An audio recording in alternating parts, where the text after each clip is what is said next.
بالله من الشيطان الرجيم بسم الله الرحمن الرحيم الحمد لله الذي نحمده ونستعينه ونستغفره ونعوذ بالله من شرور انفسنا ومن سيئات اعمالنا من يهد الله فلا مضل ومن يضلل فلا هادي له أشهد أن لا إله إلا الله وأشهد أن محمدا عبده ورسوله قال تعالى في القرآن الكريم بسم الله الرحمن الرحيم وكان حقا علينا نصر المؤمنين قال رسول الله صلى الله عليه وسلم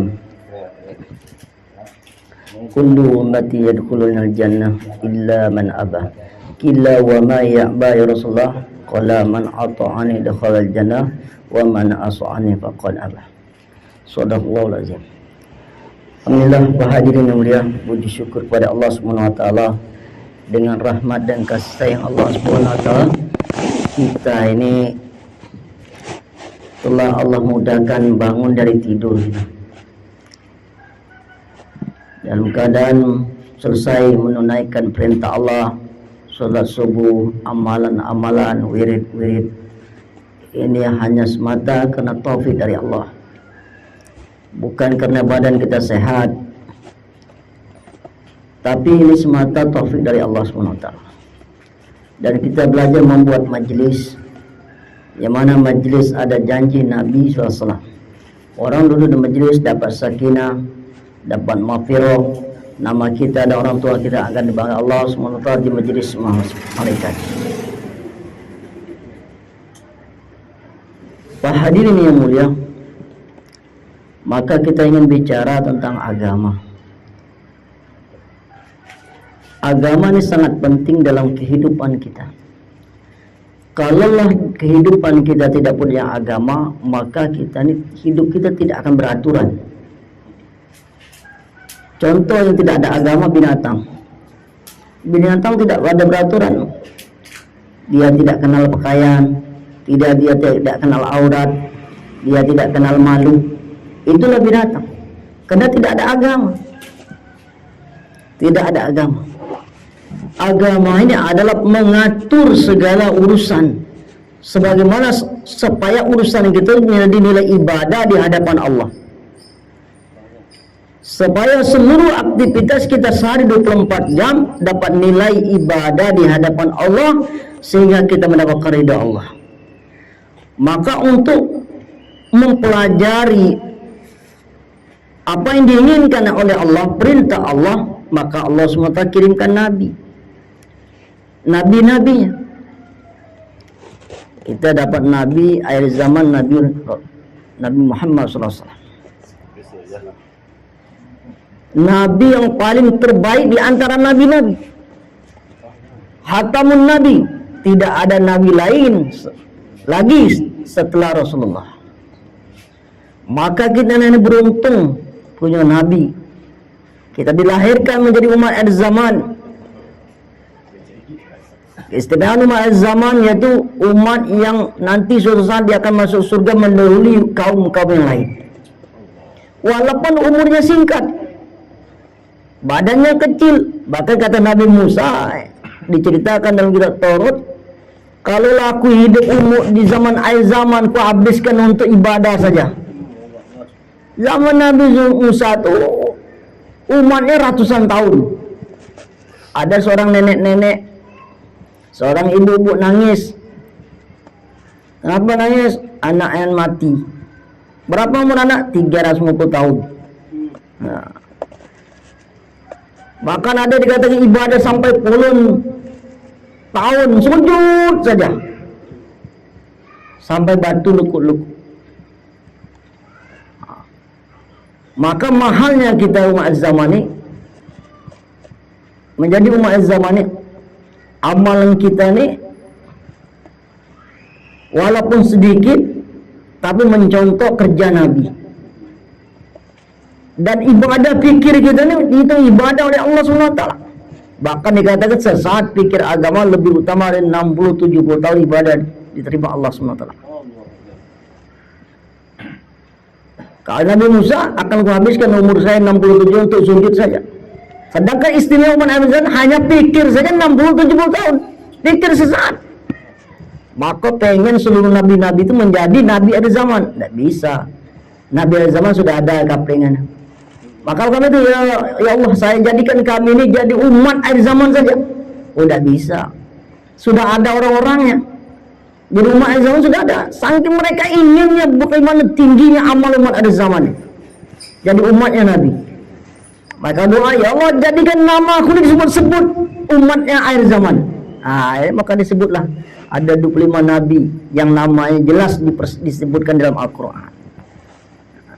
Sebenarnya nabi itu banyak, ada 124.000, tapi yang wajib kita kenal 25 nabi saja. Ulama katakan wajib yang kita kenal 25 nabi saja, nabi yang telah ditera di dalam Al-Quran. Tidak detail Allah ceritakan berapa banyak nabi-nabi, banyak sekali nabi-nabi. Dalam kitab-kitab lain diceritakan ada Nabi Daniel, Nabi dikenal kita Samson, banyak nabi-nabi. Tapi kita wajib mengenal hanya 25 nabi. Hadirin mulia, zaman Nabi Musa ada seorang umatnya beribadah ratusan tahun. Maka dia ketemu Nabi Musa kurang lebih, ya Nabi Allah, kau kan bisa ngomong langsung dengan Allah katanya. Pesan sampaikan kepada Allah, aku ini sudah beribadah ratusan tahun, batu sudah telekuk. Minta ditanya, saya ini derajat surga saya ini batas mana? Ditanya, batas mana, tingkat berapa surganya? Maka Nabi Musa sampaikan kepada Allah. Kurang lebih Allah katakan, sampai ke Nabi Musa bahwa dia masih di neraka. Ratusan tahun ibadah masih di neraka. Maka disampaikanlah kepada umat Nabi Musa tadi bahwa posisiku seperti ini. Maka dia kata ahli ibadah zaman Nabi Musa langsung pingsan, Pak. Langsung pingsan. Langsung pingsan. Maka setelah dia sadar dari siuman pingsannya, dia baca-baca kitab, bahwa dia ceritakan bahwa dia akhir zaman, kitab itu ada umat akhir zaman yang umur singkat, orang kecil-kecil. Bagaimana dia akan masuk surga katanya? Saya yang husuk ratusan tahun saja masih di neraka. Bagaimana umat akhir zaman yang 60-70 tahun? Wah, dia punya pikir risau ahli ibadah tadi. Umat zaman Nabi Musa. Kalau begitu aja, bertemu Nabi Musa, ya Nabi Musa, Nabi Allah, sampaikan kepada Allah, kalau memang takdir saya menjadi ahli neraka, kabulkan permintaan saya. Apa? Besarkan badan saya sebesar-besar pintu neraka. Besarkan badan saya sebesar-besar pintu neraka. Maksud supaya umat ada zaman tidak bisa masuk lagi. Lah ditutup badan dia. Biarlah dia nalang semua. Pikir orang nih, Pak. Ibadah kita lah habis akal lah. Lah petugas habis akal lah, sudahlah masuk neraka. Yang penting umat akhir zaman jangan sampai masuk neraka katanya. Biarlah kula jadi tumbal misi neraka sebesar pintu gitu, sehingga umat akhir zaman tidak bisa lagi masuk neraka, selamat semua. Asbab pikir itu ternyata Allah ridho kepada dia. Ingin menyelamatkan orang lain, cuma pikir. Allah pandang bukan ibadah ratusan tahun, tapi pikirnya yang memikirkan umat Nabi ini jangan sampai masuk neraka. Ternyata di situ Allah datang keridhaan kepada dia, bahwa disampaikan bahwa aku telah ridho, kata Allah. Masya Allah, hari ini kita keluar dari Allah, membawa istri kita untuk membangkitkan kerisauan kita hari ini. Hari ini kita risau panci, risau kursi, risau rumah, risau handphone, Lada handphone layar sentuh, minta layar injak, TV main tombol, remote, sekalian main macam-macam, main senggol. Pikir kerisauan kita untuk benda-bendahan. Maka kita keluar dari Allah ini untuk mengelola pikir kita supaya kita tidak pikir agama. Melihat orang itu teringat hidayah.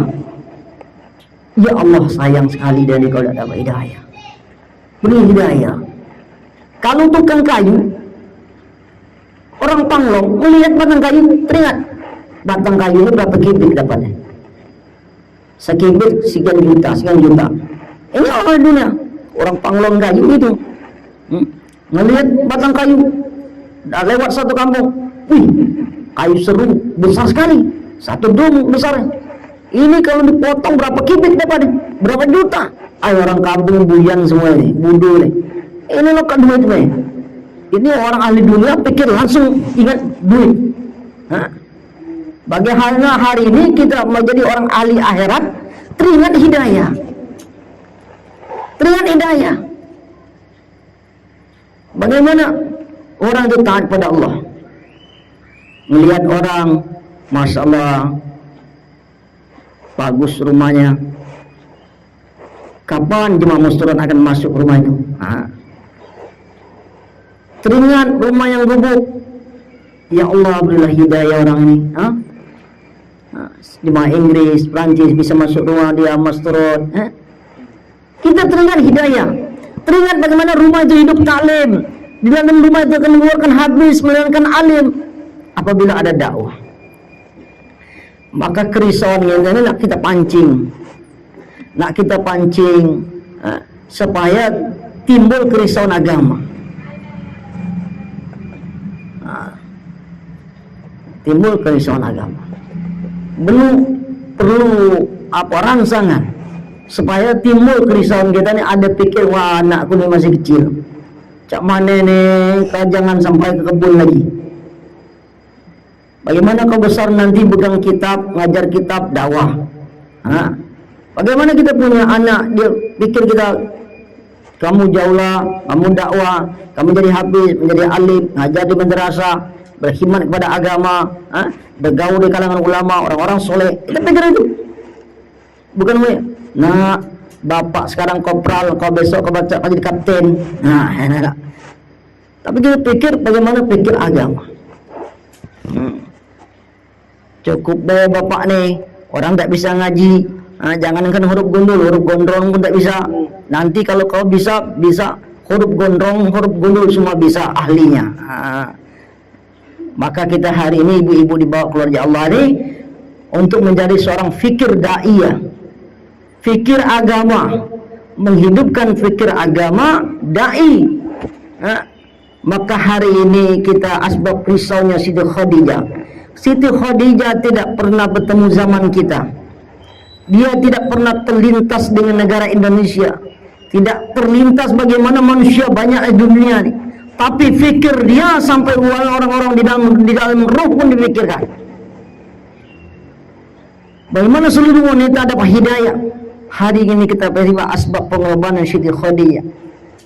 Wanita buat pengorbanan mendampingi suaminya, yaitu Khadijah Al-Kubra. Dia telah menghabiskan seluruh harta bendanya, siap hidup sederhana, siap hidup dicaci, dimaki, mendampingi suaminya demi untuk agama Allah Subhanahu wa taala. Hari ini ibu dibawa keluar untuk menyiapkan diri menjadi Khadijah umat akhir zaman. Kalau kita punya fikir seperti nanti di akhirat, Allah akan temukan kita dengan Ummu Khadijah, Ibu Khadijah. Kita punya pikir saja, di dunia Allah akan sampaikan kita nanti bisa ziarah ke kuburan Siti Khadijah Al-Kubra di Mekah, di kuburan Ma'lah. Di sana kita tengok waktu kami berangkat haji, saya melihat masturat dari Cina banyak datang nempel dia dekat pagar kuburan Siti Khadijah. Suaminya masuk ke dalam, perempuan tidak boleh masuk, tapi dia melihat dari jauh, karena tidak ada hijab, hanya pakai terali saja. Maka banyak sekali masyarakat bercadar dari Cina, jemaah tabligh, mereka mendoa, mengirim Fatihah, mengirim Yasin di sana. Dari jauh melihat suami masuk ziarah ke kuburan Siti Khadijah. Alhamdulillah, dari situ saya pikir terbertak hati, bagaimana saya bisa juga silaturahmi ke Siti Khadijah. Waktu itu saya niat memang tidak mau silaturahmi ke Siti Khadijah. Saya terbertak, saya tidak akan silaturahmi ke Siti Khadijah. Ya Allah, aku ingin mau bawa istri saya silaturahmi ke sini. Saya tidak ini silaturahmi memang sengaja. Saya berniat aku akan membawa istri saya sebagaimana orang Cina ini bawa. Ziarah, alhamdulillah Allah kabul. Jadi kita punya pikir harus yang kuat, yang tinggi, Pak. Cita-cita begitu juga ibu-ibu nih. Walaupun tidak ziarah ke Siti Khadijah, ibu-ibu punya kuat ingin meniru tapak tilas pengorbanan Siti Khadijah, maka di hari kata Allah akan jumpakan. Allah akan jumpakan. Kena fitnah kita, kena zaman dia lain, beda. Inna Sayyidatul Khadijah terbiar dakwah dengan orang kafir. Kita terbiar hari ini melawan teknologi, melawan handphone, melawan hiburan, televisi. Dakwah kita ini Masya Allah menahan nafsu. Menahan nafsu. Ini beda. Tidak ada di zaman mereka. Maka kita akan dipanggil, akan jumpa sama mereka. Kemudian kita keluar, ya Allah, belajar menjadi seorang ahli ibadah. Maka fokuskan selama keluar ini banyak-banyak ibadah. Bahkan kalau sholat kita banyak ketinggal, kita kodokan sholat kita, dicatat berapa banyak tinggal kita kodokan. Kemudian sibukkan kita dengan zikir, baca Al-Quran, sehingga rumah-rumah ini akan berokah. Semua paku, semen, apa yang nempel di rumah Pak Rudi ini akan menjadi saksi di yaumil akhir bahwa kita pernah buat amalan di sini. Mereka ini akan jadi mutakalim. Batu, paku, semua lampu, ordeng, kursi, dia akan menjadi mutakalim. Betul, kami jadi saksi bahwa mereka pernah zikir, pernah baca Quran, pernah tahajud, mendoakan umat di rumah ini. Mereka akan menjawab menjadi mutakalim dikala kita membutuhkan persaksian.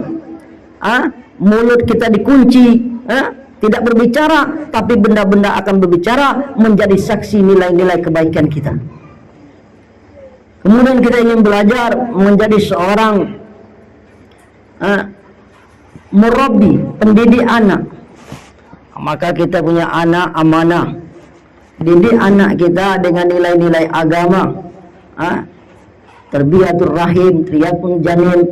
Banyak mendidik anak dari mulai janin, dalam kandungan. Kemudian anak umur 1 tahun, 4 tahun, 7 tahun, 10 tahun diajarkan, sampaikan. Jangan anak dimarahi. Anak umur 4 tahun, di bawah umur 4 tahun, kata Maulana Ali, jangan dibentak. Kalau kita bantak melotot, maka sarafnya banyak putus. Seperti salon ini tidak bisa nampung suara, kena MH yang kurang kuat. Kalau dia tempat organ, kalau salonnya itu kecil, sementara mesinnya besar, maka jebol salon itu. Maka juga anak umur 4 tahun, kalau kita bentak, kita pelotot, maka banyak jutaan saraf putus. Tak kaget deh. Maka membuat anak ini jadi besar, jadi idiot, jadi bodoh, lambat nangkap. Itu maka hati-hati dengan anak. Kita hendaklah mendidik anak seolah-olah anak kita bagaimana titipan seorang presiden. Ini anak presiden nih. Maka kita anak senyum, kita ikut senyum, anak nangis, pura-pura menghibur dia. Kok kalau jatuh kita mulai takut. Anak presiden dititip di rumah kita. Bagaimana kalau anak presiden? Tak tinggal apa lagi, tak baca masak, pokok nak ditengok terus, nak dipantau. Jangan sampai nombor kayu, nombor batu, sampai jangan batu jatuh di kursi. Pokok 24 jam ditengok terus. Jangan sampai jatuh di kolam. Anak presiden bermasalah. Maka anak kita seperti itulah. Kita mengkawal anak kita, dididik anak kita bahwa dia ini akan menjadi seorang dai, akan menjadi seorang hafiz, akan menjadi seorang alim. Di belakang anak kita akan jutaan orang akan mengikuti dia. Ajar anak kita, didik dengan makanan yang halal. Halal. Kita perhatikan kalau anak-anak main ke tetangga, pulang dari sekolah makan jambu, ngambil jambu, kita tanya ngambil jambu dari mana. Oh bu, Umi, saya tadi hari jambu orang di dalam pagar, keluar jalan, saya ambil, tidak izin, itu maling. Maling, bangara haram. Jangan ibu-ibu mentang-mentang hidang, oh nanti ambil lagi deh, nah besok, banyak-banyak lagi. Umi lagi hidang nih, itu perkara yang haram. Maka kita pulangkan, hantarkan, ajarkan pendidikan anak bahwa itu tidak boleh diambil, supaya anak kita akan dapat pelajaran untuk menjadi orang takwa, untuk belajar menjadi orang takwa, orang soleh, takwa, takut kepada Allah. Maka kita ajarkan mereka, didikan anak kita Kita ibu-ibu banyak di dalam rumah supaya anak ini akan terjaga, karena anak-anak yang paling dekat dengan seorang ibu, maka madrasah pertama anak-anak di pangkuan ibu. Ulama-ulama besar dulu sukses dididik oleh seorang wanita. Hasan Hussein dididik oleh Fatimah, Hasan Basri, Abdul Qadir Jalani, Imam Syafi'i, Imam Abu Hanifah. Banyak ulama-ulama besar dulu dididik oleh seorang ibu, termasuk Khair Qarni, dididik oleh seorang ibu. Menjadi ulama-ulama besar dididik oleh pangkuan seorang ibu. Hari ini ibu mendidik agama, mengajarkan agama kepada anak-anak, maka 10 tahun, 20 tahun akan datang kita dapat pemimpin-pemimpin orang soleh dan bertakwa. Kalau tidak dididik, jangan harap kita punya pemimpin. Walaupun dia sekolah tinggi, tapi dia menjadi orang gili. Ibaratkan hari ini bawa mobil Alphard ke Mentok, bawa penumpang, mobil mewah, mahal, tapi sopirnya gile, mabuk, maka seluruh penumpang berteriak. Walaupun mobil mewah berteriak karena sopirnya yang gile. Begitu pun hari ini. Kalau orang itu tidak beriman, tidak takwa kepada Allah, memimpin, jadi pemimpin, semua orang berteriak. Tukang sayur bukan cerita sayur, cerita politik. Pedagang cerita politik. Orang PNS cerita politik. Orang TNI tentara cerita politik. Padahal dia bukan tugas dia. Hari ini berteriak semua ngeluh dalam keadaan kesusahan. Banyak pemimpin gile-gilean, mabuk, ugal-ugalan. Maka hari ini dari pangkuan ibu-ibunya akan timbul generasi yang akan datang orang yang soleh dan taat kepada Allah SWT. Maka perlu diharapkan ibu-ibu ini keluar musturot, sebenarnya anak-anak menjadi orang hebat semua.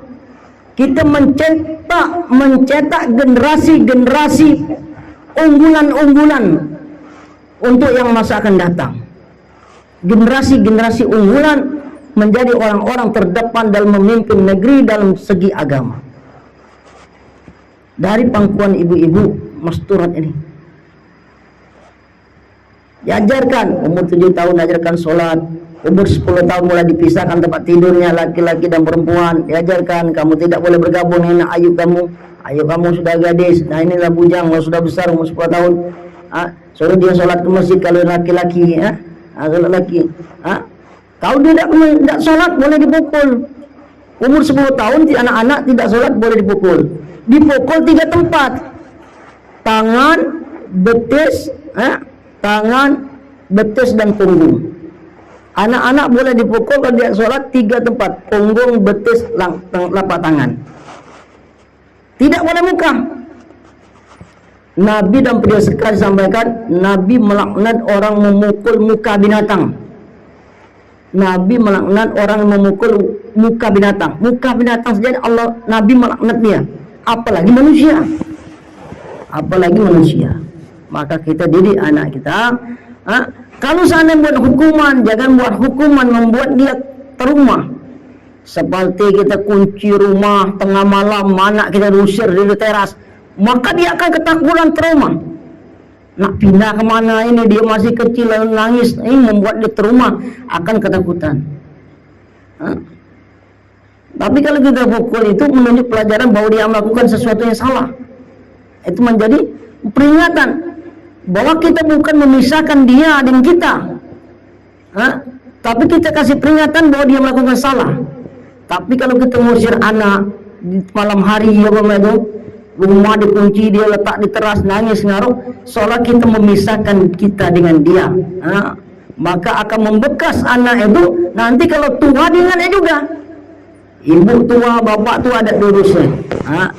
Tidak ada timur rasa rahmat, rasa takut kepada Allah, menyia-nyiakan ibu bapaknya. Aku baru duduk siap malam-malam deh. Allah cabut sifat rahmat dia sayang kepada orang tua. Dia akan melihat tingkah laku kita, pelajaran pendidikan waktu kita masih kecil.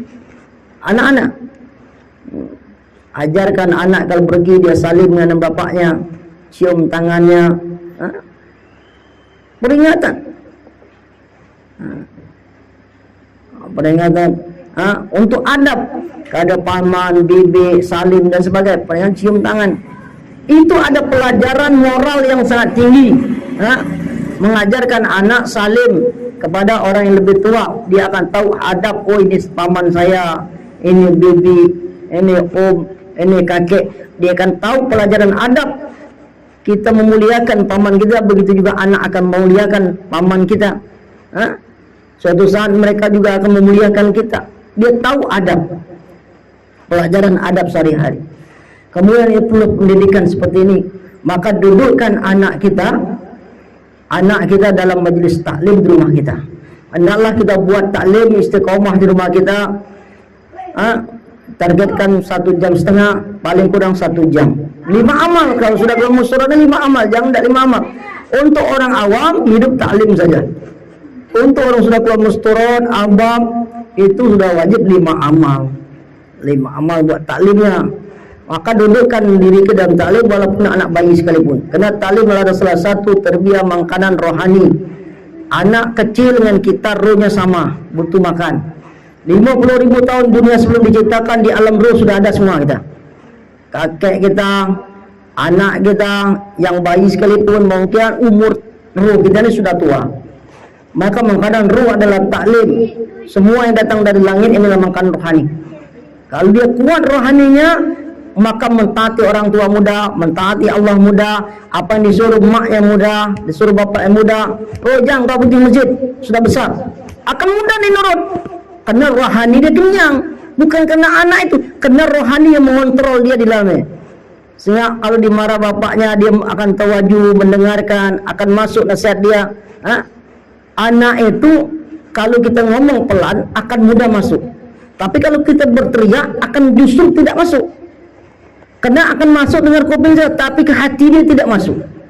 Kata Mas Syekh, kenapa orang galak berteriak-teriak dalam rumah tangga dengan anak berteriak? Karena jarak hati anak dengan ibu itu jauh. Padahal dia dekat jarak semeter, kau berteriak-teriak.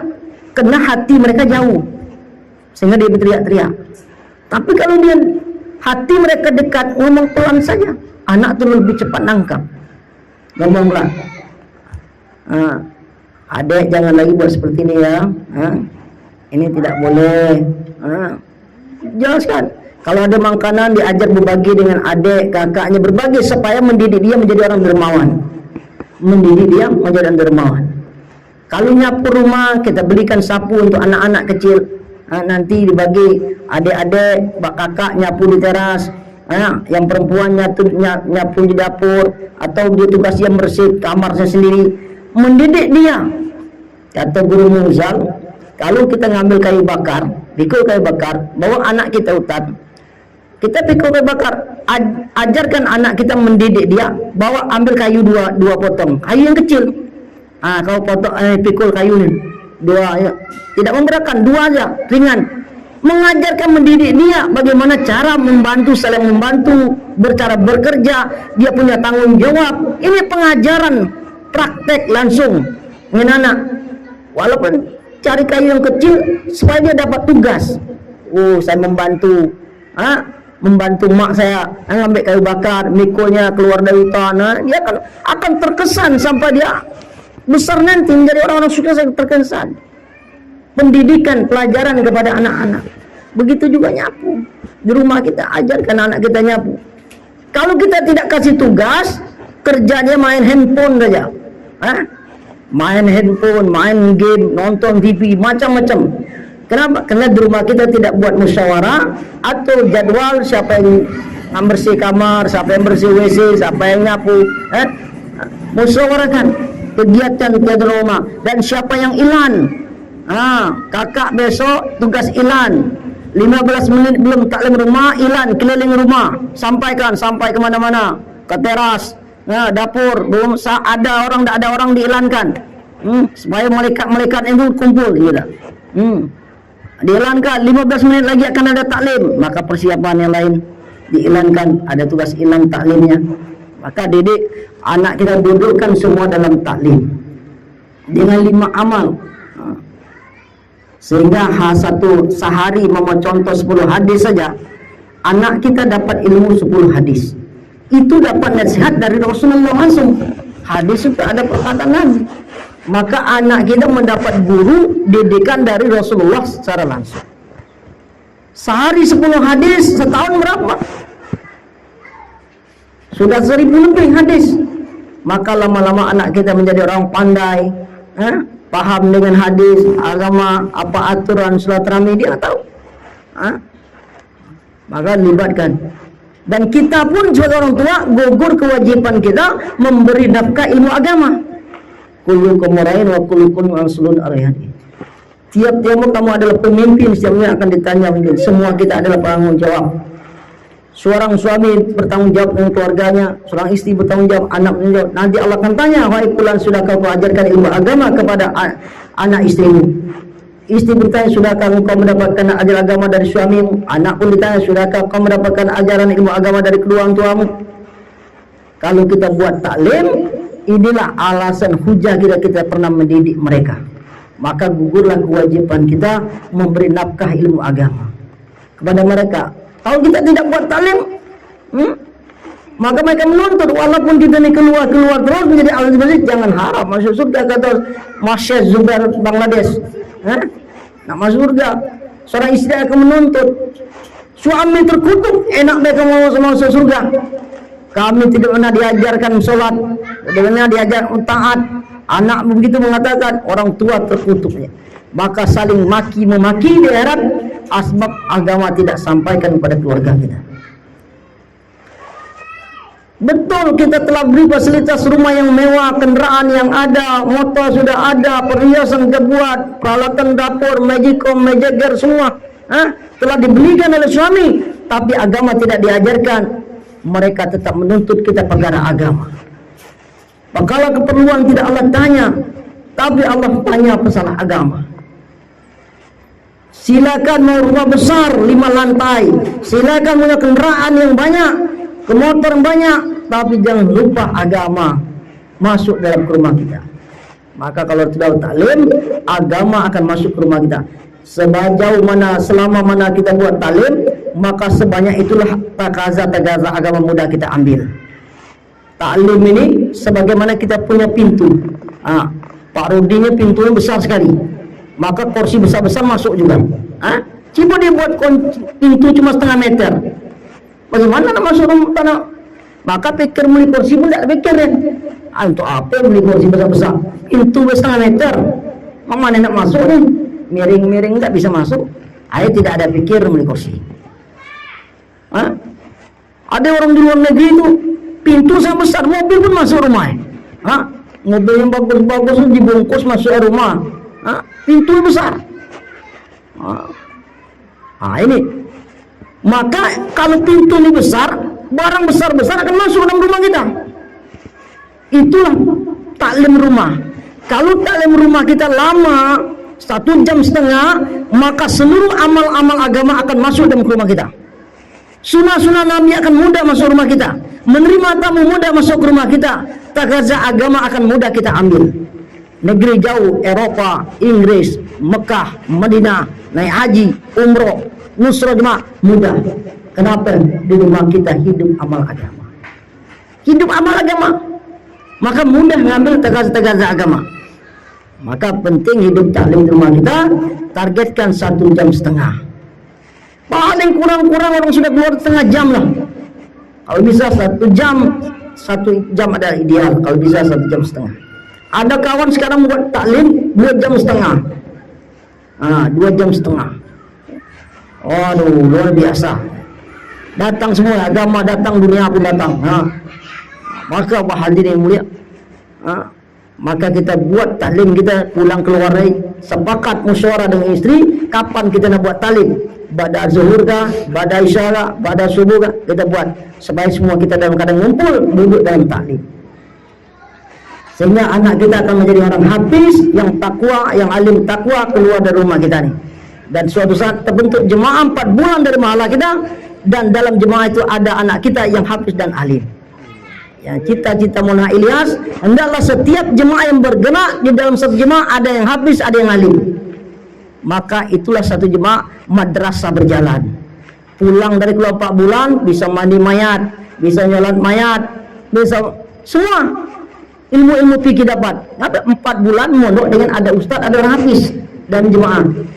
Kita hari ini bercita-cita berapa belas tahun akan datang terbentuk jemaah 4 bulan di mahala kita pastikan 2 orang ini dari keluarga anak kita.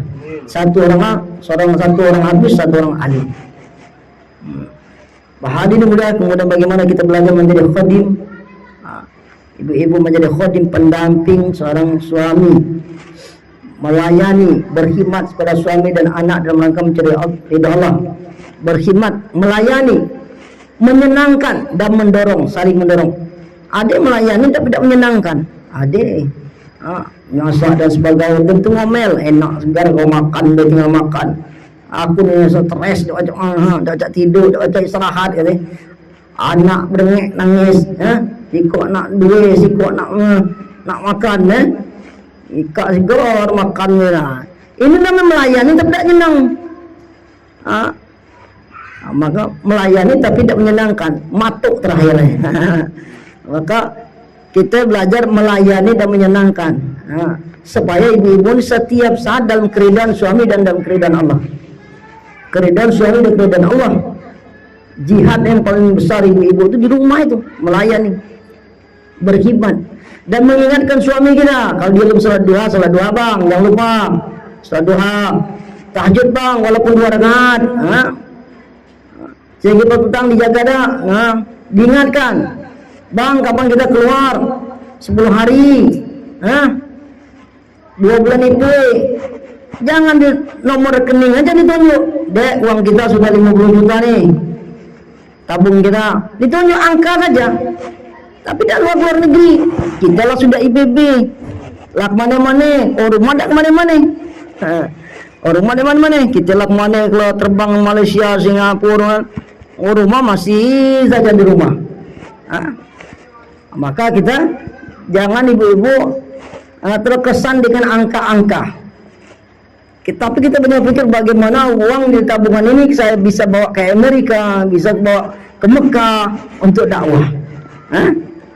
Mumpung suami kita sehat, mumpung suami kita masih hidup, kita nak nikmati hidupnya dengan keluar rezeki Allah. Wisata umatku adalah khurb fisabilillah, maka kita saling dorong untuk buat amal. Abang harus buat amal 5 amal muqami bisa aku berangkat ke luar negeri ini. Seorang Alia juga begitu juga. Adik ni harus buat amalan tafakkur, kencangan. Kalau biasa duha 4 rakaat, sekarang 8 rakaat. Biasa tahajud 4 rakaat, jadikan 8 rakaat, ataupun 12 rakaat. Tambah amal-amal lain, ada istighfar, mungkin 10.000 kali istighfar setiap hari, Qulhu 200 kali setiap hari. Tambahkan amalan supaya kita mudah berangkat. Kalau suami saja berat amalan, istri buat amalan tapi tidak niat, akhir suami terus berangkat, istri ketinggalan terus. Tapi kalau bisa berangkat sama-sama. Dorong suami kita keluar. Ya Allah, ini sebulan depan akan ada istimewa. Bagaimana memastikan suami kita ambil bagian dan keluar. Berapapun masa, 4 bulan, 40 hari, 10 hari, 3 hari. Waktu istimewa jangan sampai pulang rumah suami kita. Suruh dia keluar, terserah nak 3 hari, 40 hari. Pokok jangan di rumah. Istimewa ni ibarat kalau kita zaman Nabi perang. Nabi perang dengan pedang, perang dakwah. Kita hari ini istimewa perang hak dan batil. Kita membentuk jemaah yang hak akan menghancurkan kebatilan-kebatilan di kampung itu, buat taklim, buat amalan silaturahmi, memutuskan jaring-jaring setan. Hari ini banyak masjid sepi. Kenapa masjid sepi? Atau orang tua kita, karena di gang-gang lorong itu banyak jaring-jaring setan. Banyak jaring setan. Jadi umat hari ini tidak tahu jalan masjid. Masjid tahu tapi tidak tahu jalan masjid. Kenapa? Ada jaring-jaring setan. Maka jemaah jaulah ni keliling kampung, jaulah silaturahmi, itu memutuskan jaring-jaring setan. Matusnya yang jadi setan, maka setan akan takut dengan dakwah. Orang dakwah takut, setan takut. Maka kita bentuk jemaah bergerak. Kemudian ibu-ibu juga untuk memudahkan mengambil takaza keluarga Allah ni, belajarlah hidup sederhana. Hidup sederhana. Kalau kita hidup royal, sehari 3-4 macam, itu begitu ada jemaah ada siap mati kompor. Keperluan banyak. Maka nak makan mayong, nak makan tenggiri, nak makan ini macam-macam. Akhirnya ada jemaah masuk, masak-masak sendiri saya, lagi buntu ya. Lagi buntu. Kena banyak kebutuhan tadi. Maka sederhanakan kehidupan kita dalam kita mengamalkan agama sehingga kita mudah mengambil kaza untuk fisabilillah. Kemudian nanti catat lagi, nanti kalau kita taskil hari ini akan banyak datang mungkin orang nusro dan sebagainya. Maka ibu-ibu persiapkan bukunya. Kalau belum ada buku, pena, minta dengan suaminya melakot, dipersiapkan sebagai kita menjadi tim taskil semua dan kita doakan mereka. A'udzubillahi minasyaitonirrajim. Bismillahirrahmanirrahim. Alhamdulillahirabbil alamin hamdan yaghfiruka fi mazidah. Rabbana lakal hamdu yang bagi wajhal karim sultanik. Allahumma shalli ala sayyidina Muhammad wa ala ali Muhammad. Allahumma ighfir lana dhunubana wa liwalidina warhamhum wa syurra. Ya hayyu ya qayyum ya jalqam ya rabbi minka minusala wa yalah.